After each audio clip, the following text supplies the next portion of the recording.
PSG are probably the most interesting team in the world right now because they're on the verge of another Champions League final. But back when they had more established superstars like your Messi, Neymar, and Mbappé, that didn't quite work out for them. But now they still have very, very good players, but just not quite of that level. Yet this is the most successful they've been probably in their club's history. So with the spirit of the content changing up here on the channel, we're going to be doing a bit of a reaction video to this video on YouTube. It's titled How Luis Enrique Rebuilt PSG into a Tactical Machine. It's by the YouTube channel Fan Tactics. I'll include them in the description below if you want to go check them out. But yeah, it's supposedly a tactical breakdown. So I'm going to be reacting to it, giving it my thoughts as well. Seeing what I like, what I don't like, not just about the video, but about the evolution of Paris Saint-Germain as a whole. So if you're going to enjoy this video, drop a like on it and make sure to subscribe if you have not already. With all that said, let's get into the video. This is PSG under coach Pochettino, who plays with a 4-3-3 Pochettino. I'll be honest, I totally forgot Pochettino was here. This feels like ages ago, but in the grand scheme of things, it's not that long ago. It's just crazy how quickly things change in football. They are built with many big names such as Mbappé, Neymar, and Messi. Despite their exceptional individual talent, the team's pressing was not cohesive. PSG's attacking... I mean, even attaching the word pressing to that front three is ridiculous, right? I mean, on paper, it looks phenomenal. You know, they're surely going to win everything, right? They're favorites for everything. I think in that season, they also signed Donnarumma and they signed Sergio Ramos as well.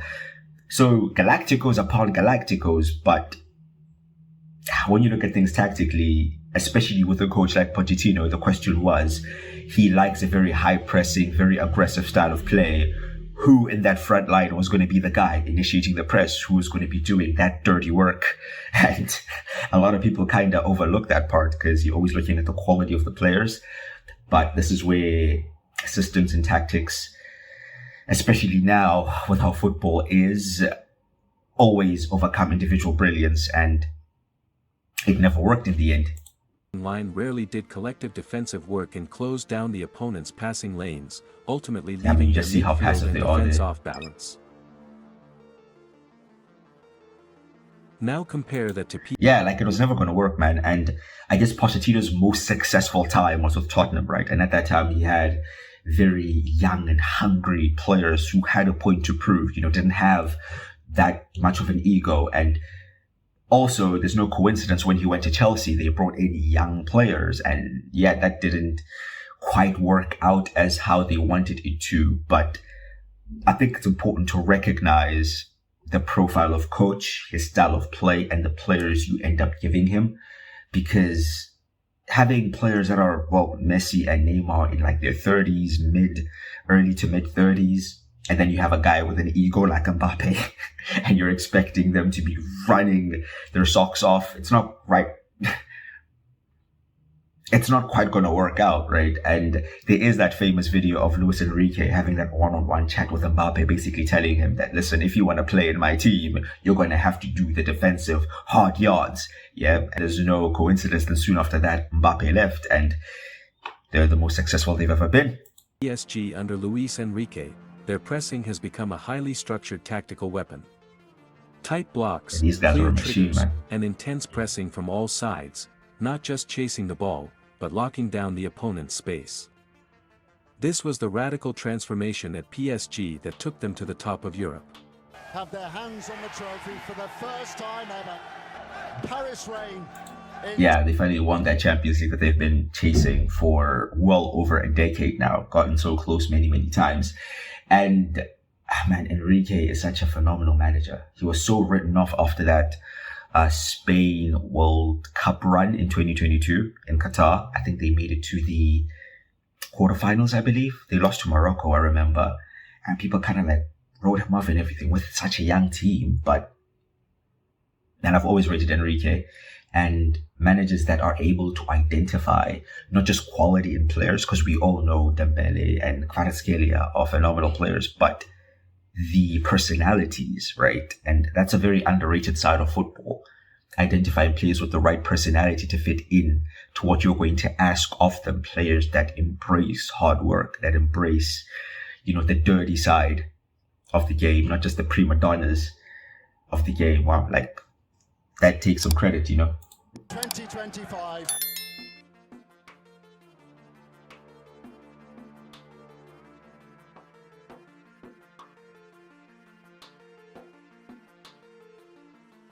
Before Enrique arrived, PSG relied heavily on individual prowess.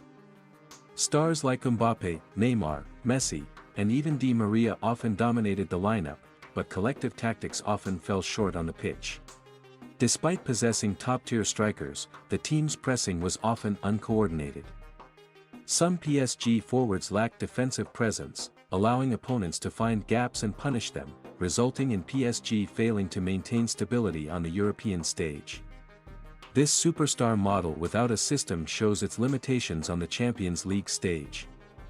Creativity is there, but control and organization are not enough to withstand the pressure of big opponents. Luis Enrique's arrival brought fundamental change.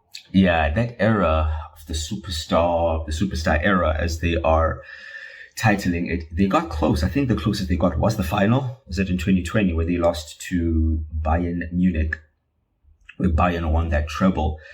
I think it was with Thomas Tuchel, right? And again, it's very difficult because the contrast in quality between the domestic league and the Champions League is so big, right, that they almost have to switch on and they inevitably switch off when they play the domestic league. And that also is another challenge per se, where you have to, turn it on and turn it off and turn it on and turn it off, because you also have to manage like the intensity you play at and just be smart about how you deploy your game plan.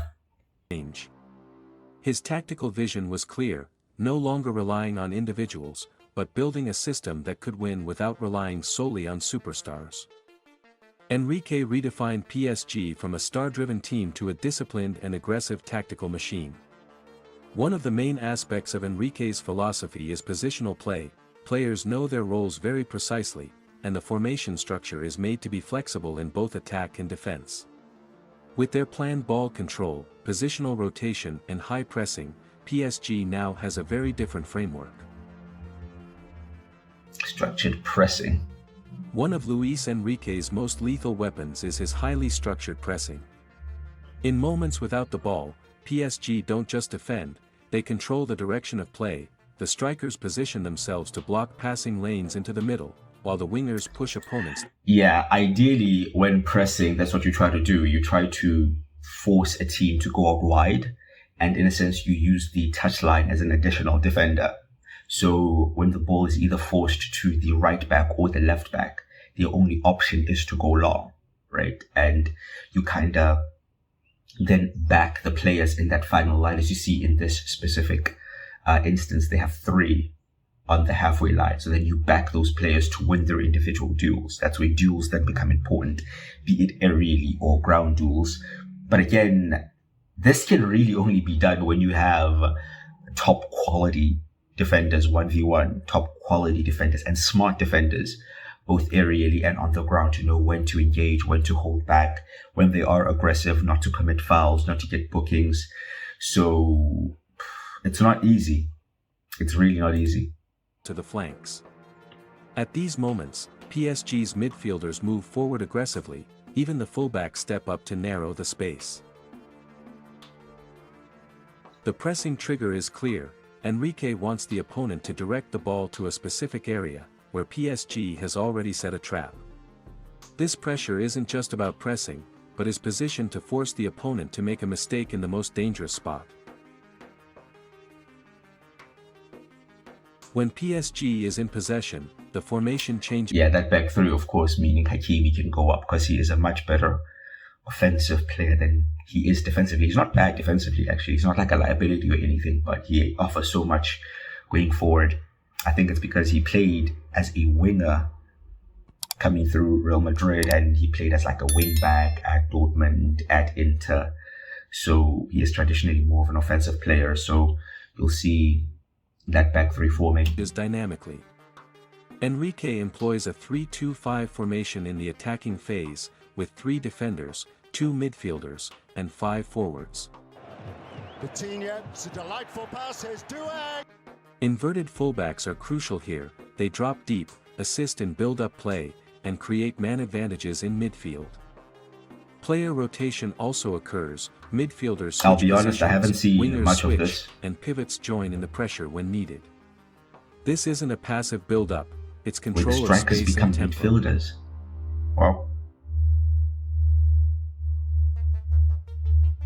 When they lose the ball, PSG in the Enrique era do not passively retreat, they use counter-pressing and immediately press back to win the ball as quickly as possible. As for normal defense, Enrique ordered a very compact block. The 2 centre-backs served as the foundation, while the I just want to say on counter-pressing, you need to counter-press if you're going to play with such a high line and you're going to commit so many players in the attack. You just have to counter-press, because if you don't, you offer the opponent time to hurt you on transitions. So you kind of have to fully commit that if we're going to play a high-pressing brand of football, possession-based, and commit so many players in the attack where we're only leaving like 3 or 4 at the back, right? As soon as we lose possession, we have to close down those areas before they even realize they have possession. And before they even start to think of how to hurt you, you already have the ball back. Midfielders and fullbacks held the structure together to prevent it from collapsing when the opponent attacked. This combination makes it very difficult for PSG to counterattack, while still being able to dominate possession when attacking. Yeah. Player rotation is another key to Enrique's system, with midfielders like Vitinha, Fabian Ruiz and young recruits frequently changing roles, making PSG's structure very flexible. Fullbacks are no longer just defenders. They're also contributing to the attack, moving into the middle to help build up the game, and even transforming into wingers or, on occasion, emerging as strikers in the opponent's penalty area. Enrique doesn't just rely on... Now, I'll be honest, it's not like I've watched every PSG game, right? I only watched the ones in the Champions League. So I don't know how accurate this is. Maybe you guys can let me know in the comments if there are any diehard PSG fans or people who watch it on a regular basis. But I can just imagine like you're like the opposition winger, right? And you have to track the right back, like Hakimi, for example. Then he starts off at right back. Then he inverts into the midfield. Then he's out on the wing. Then he's at striker finishing. Like, it's literally impossible to follow that. Static formations, his system is alive, changing according to the situation, giving PSG great flexibility. One tactical trick that often goes unnoticed. This is definitely a tactic, even at the level that I coach at, that we use. Like from the kickoff, you kick the ball into one of the corridors, either towards the left back area or the right back area. Sometimes you want to kick it out for a throw, or sometimes you want it to stay in play, and then you press them in that area. So there is a line of thinking where you use the press to create chances, because let's say you're up against a team who you don't rate on the ball, right? Or maybe they're not comfortable at building up. You play it into that. You force them to turn back, and you're going to force them to play back to the keeper, right? And the players are not really settled and so on. So they either end up making a mistake if they are a team that want to force to play from the back. Maybe they go long and turn over the ball. So it is a way to just test them. Just you play it into one of the corners and you press them in that area. Even if it goes out for a throw, you commit players into that corner and you force them to play in a sense. This is the pressing trap from the kickoff. Enrique utilizes a unique kickoff strategy. When PSG start, they don't attack immediately, but instead sacrifice early possession to lure the opponent into a specific area and then press aggressively. In this way, PSG can force the opponent into making mistakes in a very dangerous starting area, and trigger a quick counterattack or direct pressure. Yeah, you see the counter press? I think it was Jurgen Klopp who said it years ago that because he was being asked about his formation and where does the creativity come from, and he said the counter press is the best number 10 in the world, just basically alluding to the fact that you can create so many chances from a well-organized counter press, because you catch players off guard when they're on the back foot and the defense is disorganized, and they don't even realize what's happening. The next thing you have a chance There is that line of thinking. Some agree with it, some don't. To win the ball. The 2025 Champions League final isn't just about a 5-goal margin. It's about how a system works perfectly on the biggest stage. PSG's first goal reflected the key tactical principle that underpins their game: structured pressing forced Inter to build attacks under pressure, constricting space, and ultimately committing errors. Upon winning the ball, PSG immediately switched from defense to attack. A quick transition was made into the space left by Inter's structure. Look at Positioned that, man. high on the right flank, attacked the space without hesitation, finishing freely as Inter Milan's players were overloaded on one side. PSG's second goal came from an attack built around a well-measured rotation of positions. From the left flank, Ousmane Dembélé deliberately drew the opposing defender out of his defensive line, as the opposition... This amount of positional interchange is the worst thing to come up against a back three. And also like an Italian team, because an Italian team is all about structure and, being rigid and being resolute. But then when you come up against a team that is so dynamic, so technical, but also so physical and aggressive, they just steamroll them. Position's focus shifted to that flank, space opened up in the central area, and PSG capitalized on the moment perfectly. Dembélé didn't force a dribble, but instead immediately delivered a pass into the area. Desire Doué received the ball in the right half space, in a previously closed space. One rotation, one pull, and one gap transformed the opponent's structure into an opportunity. PSG's third goal once again demonstrated how positional rotation can be used to manipulate the opposing defense. Ousmane Dembélé dropped deeper, deliberately drawing defenders off their line. This movement opened up space in front of the back line. Vitinha read the situation and charged forward to attack the space left behind. Without slowing down... I'm just going to go back up. You see how he drops deep, right? And he draws in the centre back. Because at the end of the day, he is the striker, right? So as the striker, the centre back's mind is like, this is my man, I have to follow him because there's nobody else behind him. He's the last man in a sense, right? So he drops into that space. And the issue is a lot of midfielders never track their runner because it's so clustered and congested. And especially with Vitinha being the number 6. Again, in the moment, fatigue is setting in, you're in the heat of the moment. Midfielders don't think to track the number 6's run. So I can see how that would work where you use the 9, which is Ousmane Dembélé, and the 6, which is Vitinha, to play it off of him and continue the run. The space gets opened up because one of the centre-backs gets sucked in. Now you have the other 2 centre-backs staying back because you see you have Kvaratskhelia on the left. You have Doué there as well, occupying the 2 centre-backs. And that thus also opens all the space in the wide areas. Dude. Wow. And charged forward to attack the space left behind. Without you're in trouble. Down, Vitinha played a pass to Desire Doué, who had already positioned herself perfectly. This wasn't just a series of passes, but rather a masterful coordination of space born from the system. PSG's fourth goal wasn't just a number on the scoreboard, it was an example of how rhythm, space, and vision intersect. The attack's beginning came with patience and control, as PSG maintained pressure without rushing. Ousmane Dembélé, with one clever touch, delivered a through ball that opened up the Inter defense. Kvaratskhelia, sensing the opening early, moved into the space left behind the opposition line. In one measured movement, he received the ball alone, exploited the space behind the defender, and calmly finished into the corner of the net. Man, they can play on the counter attack, they can play with the ball. Dude, the game that they played against Bayern in the second leg for me was even more impressive than the first leg. Because in the first leg, they didn't do anything that I was too surprised with. We know they're an amazing attacking team, right? We know they're phenomenal going forward. But how defensively resolute they were showed to me that if they take a lead, like a 1-0 lead, they can see that out. And they have such a threat on the counter-attack, which they also showed in that Bayern Munich game. They have such a threat on the counter-attack. Yeah, that... Let's say theoretically they take the lead against Arsenal. I don't see how Arsenal win that game. If they take a lead, I don't see how they win that game. Because on the counter-attack, they're just going to destroy them. But the issue then is, I can see them coming back into a game if they go a goal down. because they are so good on the ball and in possession and comfortable breaking down mid to low blocks. They are genuinely the most complete team in the world right now.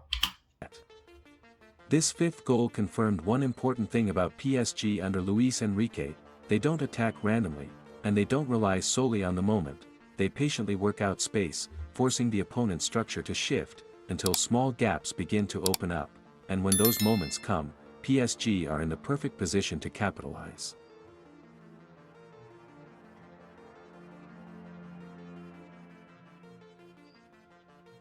All of these tactics, structured pressing, dynamic build-up, player rotation, and kickoff traps, didn't just change PSG's playing style. They built an identity, a team built not only on talent, but also on discipline and teamwork. PSG are no longer a team so vulnerable when losing possession.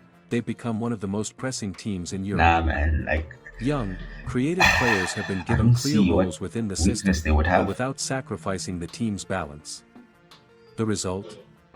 PSG aren't just more efficient, they've become a serious tactical threat. Ultimately, PSG's Champions League title didn't come from mere fame. It came from a mature tactical vision and a coach who dared to change the club's meta. I would say their biggest weakness is probably their goalkeeper, because he's not that good.